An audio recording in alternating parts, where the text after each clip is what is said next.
eu vou chamar a Débora Lopes, que vai trazer detalhes dos 2 casos de feminicídio que aconteceram aqui na Baixada Santista durante o fim de semana. A gente está cansado de passar esse tipo de informação. Infelizmente, são casos novos, inéditos. Em Santos, um sargento da PM matou a mulher e a filha de 2 anos e depois tirou a própria vida.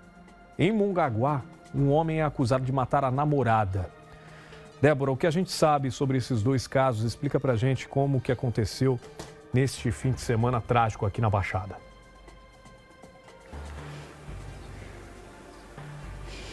Muito trágico mesmo, né, Ale? Eu vou começar falando sobre o caso aqui de Mongaguá, onde a gente está, né? Eu estou aqui na Delegacia da Mulher da cidade, que assumiu as investigações desse feminicídio que aconteceu na noite do último sábado, por volta das 10 horas da noite, tá?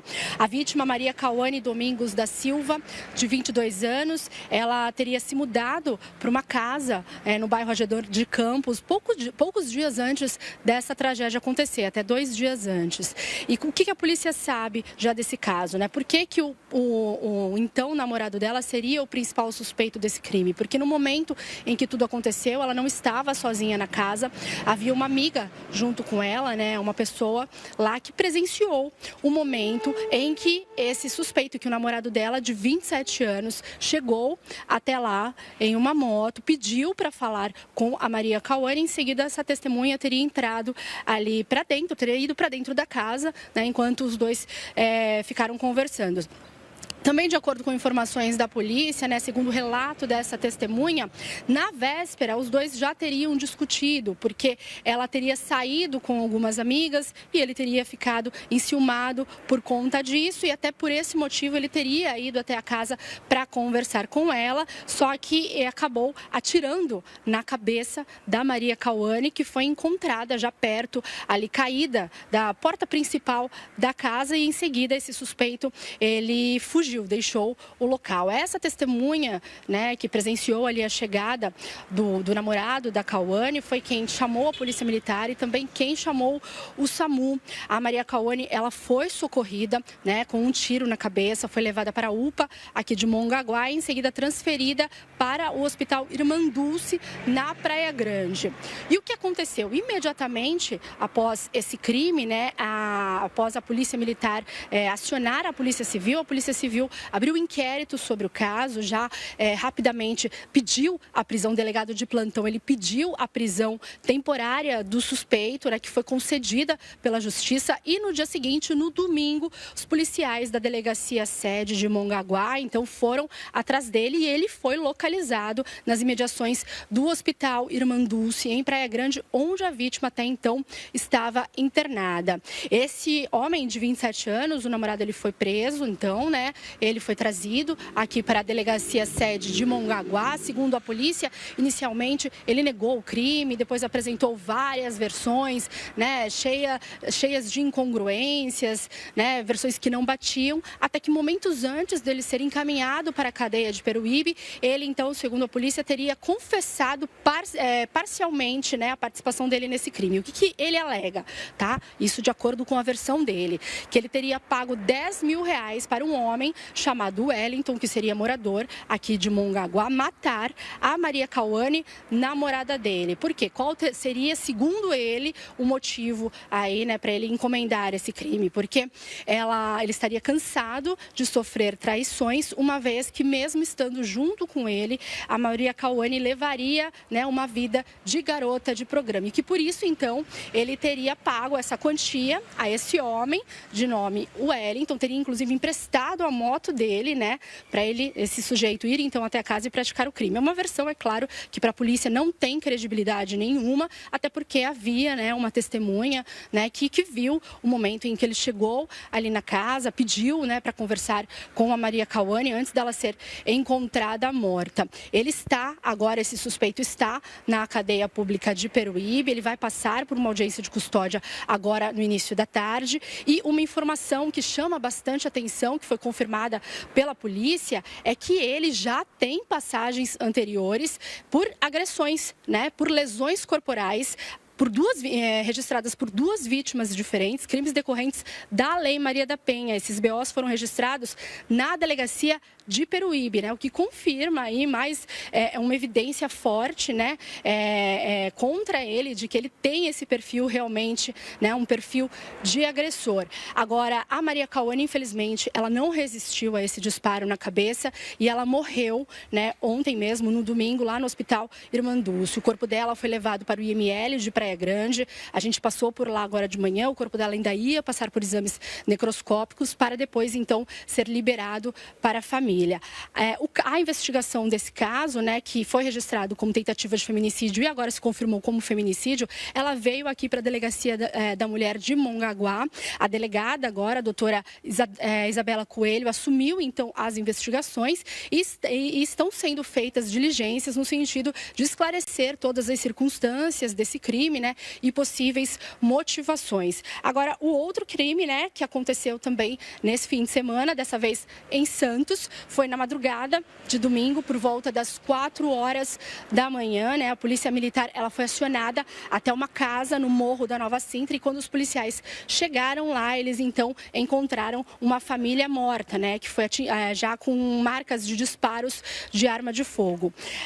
Gabriele Simões Silva, de 21 anos, ela estava deitada de bruços sobre a cama, abraçada a filhinha dela de 2 anos de idade. E o marido, né, o companheiro da Gabriele, o sargento do Exército Henrique Martins dos Santos, de 24 anos, também estava sem vida, sentado na cama, encostado na parede. Perto do corpo dele estava a arma, uma pistola caída no chão, que foi apreendida e encaminhada à perícia. Segundo informações da Polícia Militar, informações que chegaram ali para a Polícia Militar e também para a Polícia Civil, né, já que esse caso ele foi registrado na Central de Polícia Judiciária de Santos, esse casal, na verdade, tinha uma relação bastante conturbada, né? Um relacionamento marcado por idas e vindas. E eles teriam ido a uma festa, né, na noite do sábado, teriam se desentendido e quando voltaram para casa, né, teria acontecido então essa tragédia. Há inclusive informações de que a Gabriele, ela teria ligado, né, para um parente com medo, né, achando que seria morta, né, e na sequência essa tragédia toda aconteceu. Então, para a Polícia Civil, esse caso ele foi registrado como um homicídio seguido de suicídio, ou seja, esse sargento do Exército, ele atirou na mulher, atirou na filha e em seguida ele tirou a própria vida. De qualquer forma, segundo a Secretaria de Segurança Pública de São Paulo, as investigações acerca desse caso também continuam no sentido da polícia esclarecer a dinâmica desse crime e também, né, a possível motivação. Pois é, né, Ale, realmente, como você bem disse, né, semana passada, a Lei Maria da Penha completou 19 anos de existência, né? Algo realmente muito importante, uma conquista para as mulheres aqui do Brasil, mas infelizmente, né, o crime de feminicídio continua crescendo de forma alarmante aqui no nosso país, né? Só nesse fim de semana, 2 mulheres mortas só aqui na Baixada Santista, né? E não tem como a gente começar a semana, né, sem estar chocados, né? Sem estarmos chocados aí com essa situação. Volto com você aí no estúdio. Trágico demais. A gente fica perplexo porque são pessoas que, ainda mais um sargento que deveria dar o exemplo e se mostrou completamente desequilibrado. Independente da circunstância, do que motivou, ele acabou com a própria família e a própria vida. Imagine só os familiares como estão passando agora esse dia. Coisa horrível, gente. Para você ver a que ponto vai a sanidade do ser humano. Quando ele perde a noção, quando ele perde completamente o senso, ele comete atrocidades, né? E aí, quando ele se vê numa situação, provavelmente, depois de ter matado a mulher e a filha, ele falou, minha vida perdeu valor. Agora eu vou ser condenado, vou arcar com as consequências, então eu vou tirar a própria vida. Valeu a pena? Meu Deus do céu, meu Deus do céu. E o outro caso é um absurdo, independente se a mulher tinha traído o rapaz ou não, ou levava uma vida de garota de programa, independente de qualquer circunstância, ninguém é propriedade de ninguém. Ninguém é propriedade de ninguém. Então as pessoas têm que parar com essa mania de achar que tem posse sobre o outro. Pelo amor de Deus, se partir para violência, para ameaça, para agressão, a pessoa fica tão alucinada no seu sentimento, na sua emoção, tão obcecada, que ela é capaz de cometer loucuras, como esse rapaz fez. E agora vai ter muito que esclarecer a justiça, com várias versões se contradizendo, e que a Polícia Civil consiga esclarecer os fatos e a justiça defina aí, com todo o rigor da lei, a pena para esse rapaz que vai ter muito o que explicar. Um absurdo. Olha, é difícil, é complicado. A gente precisa, de uma vez por todas, acabar com essa questão emocional de que as pessoas estão tomando atitudes aí completamente fora de si. As pessoas estão desequilibradas, as pessoas estão completamente desnorteadas, sabe? Eu acho que o ser humano precisa de ajuda psicológica, psiquiátrica, os homens precisam fazer uma autoavaliação sobre as suas emoções, sobre os seus sentimentos, porque estão perdendo completamente a noção por causa desses casos repetitivos que a gente tem visto aí e que entram nesse índice assustador. Parece que não diminui, só cresce. Então precisa haver uma conscientização plena, uma reeducação sobre controle emocional. Controle emocional. A raiz de tudo isso que gera uma tragédia como essa é você se reeducar na questão do trato com uma mulher e também no controle emocional, no domínio da sua emoção, da sua obsessão, até que ponto vai aí um sentimento doentio. Porque tudo isso nasce de um sentimento doentio para a pessoa cometer uma atrocidade dessa e acabar com a própria vida e destruir toda a família. Obrigado pelas informações, Débora Lopes. É triste a Débora Lopes começar o programa trazendo esses casos que deixam qualquer pessoa perplexa.